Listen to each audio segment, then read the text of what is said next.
Why could food prices soon be on the rise even more than they already are? Since 2020, food prices have been going up thanks to the pandemic, supply chain disruptions, and inflation. NerdWallet reports the price hikes for groceries slowed down some in the past year, but consumers shouldn't let out a sigh of relief just yet, because the war in Ukraine could send prices through the roof once again. Notice in the list of things making food more expensive, we didn't mention the war. Ukraine and Russia are two of the biggest grain producers in the world, with Ukraine even being called the world's breadbasket. The UN and Turkey brokered deals that allow both Russia and Ukraine to export grain despite Russia's nearly year-and-a-half invasion.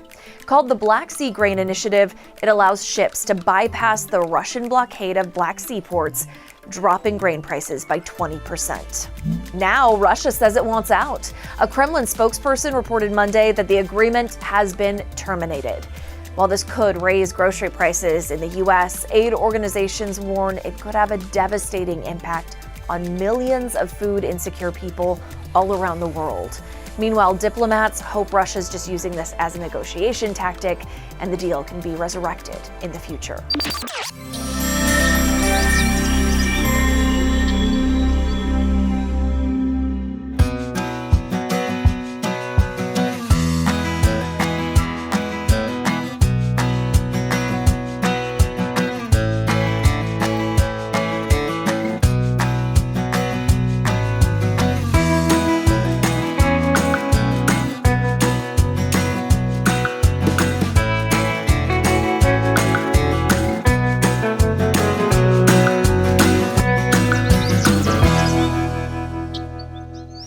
Welcome back to Seed Time and Harvest. Today we have another exciting video where we're going to be transplanting a few of our pepper plants, putting them in the greenhouse to overwinter them so that we can have a continued harvest throughout the cold season. Stay tuned.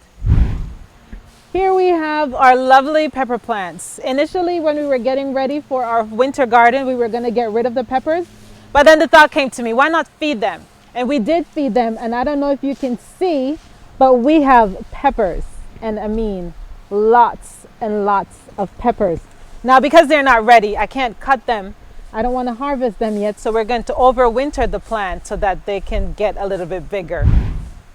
So every time you transplant or move a plant from one section to the next, you have the possibility of breaking your roots, damaging your roots, which is not good, right? Because plants take a long time to grow their roots, and you can just cut back a lot of growth in one transplant. Now, to boost the plant's response after transplants, you can use different root stimulating hormones. You can use rooting powder, or you can even use cinnamon. But what I have in my hand is a Mycorrhizal Inoculant that we're going to use as we're transplanting. I'm going to use about 2 tablespoons in my 5-gallon pot, and this is going to encourage the roots to grow back, and it's going to make the plant a little more vigorous. So even though I'm going to damage some roots now, this is going to stimulate that root to grow back a lot faster than before. I'll share a link in the description if you want to get some Mycorrhizal Inoculants for your plants as you transplant. Now, what's the first thing you do before you transplant? Well, you get your plants wet. Whether you're transplanting trees, shrubs, whatever it is, it's always a good idea to water the plants. Make sure the soil is well compacted before transplanting. Again, best to do it in the evening when it's not too hot. You know, the plants will get used to the new environment overnight. And that makes it less likely to get damaged as a result of transplant shock. So you don't have to water long. Again, the deeper your roots go, the more you want to water. But since these are peppers, I don't intend the roots to go far down in the earth. So I'm going to water just for a few minutes and then start our transplant. This plant is a little bigger, but it's the same concept. You want to make 4 digs, just go down. In my case, I'm going down until I feel the ground. Try not to bring up any soil with it. Oh, that's where the root is. Okay, we're gonna go a little bit behind.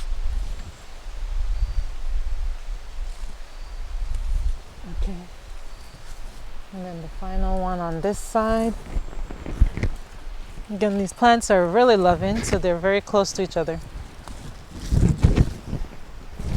Now this is a bigger plant, it needs a bigger pot, and my pot is already in the greenhouse. So what I'm gonna do is I'm gonna put it in a bucket and finish my transplant in the greenhouse so that I don't have to lift up actually I could just take it in the shovel, but I'm gonna put it in the pot because I may need to. Actually, let's take it in the shovel because I have to remove some of the soil in the other pot.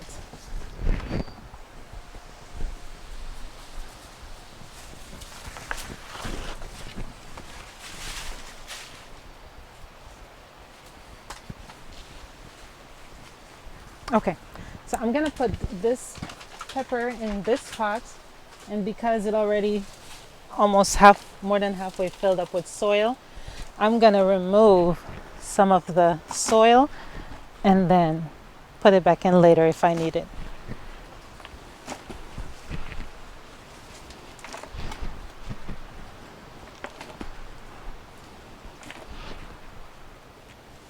And I'm still seeing a lot of worms. I love it. I love worms. See, it's right there. Oh, I dropped them in.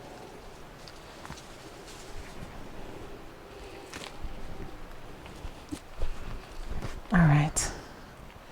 Then I'm going to get some of the mycorrhizal inoculant in here, mix it in really good, and then put in my pepper.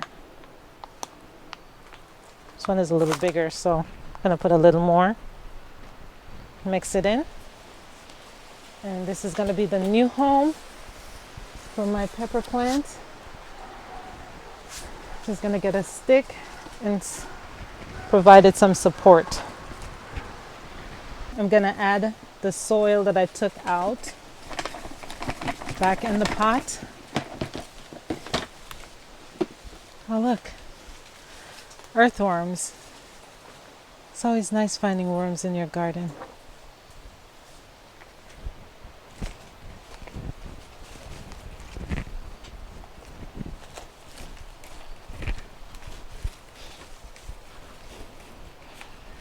And what I'm gonna do is you can buy stakes, or you can just go in your backyard and find some sticks to support your plants. I prefer to just go hunt for some sticks than to spend money buying stakes. I'm just gonna let the plant hug the stick, or you can use zip ties and give it some nice support.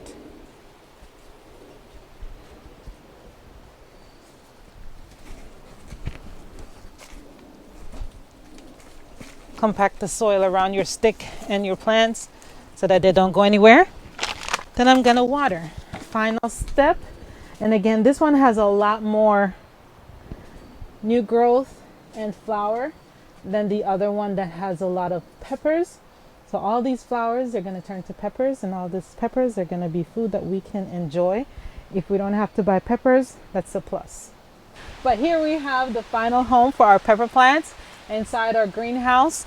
It's near the fence. We have a fence barrier right here that's also giving it some support. Try not to let your plants touch the plastic of the greenhouse, because if the plastic gets cold, the plants will get cold and you may lose some leaves. So our pepper plant, again, it's very productive, has a lot of fruits, a lot of flower, and we're looking forward to enjoying fruits from this plant. If you have plants that are outside in your garden, you can move them inside as it's getting colder now, so that you can overwinter them through the winter, or just to continue to extend your harvest for a little bit longer. I hope you found this video informative and helpful to you. Again, if you do, please don't forget to like, share, and subscribe. And if you have questions, comments, leave those in the comment section below. Thank you so much for being a part of our journey on Seed Time and Harvest. Until next time, happy planting.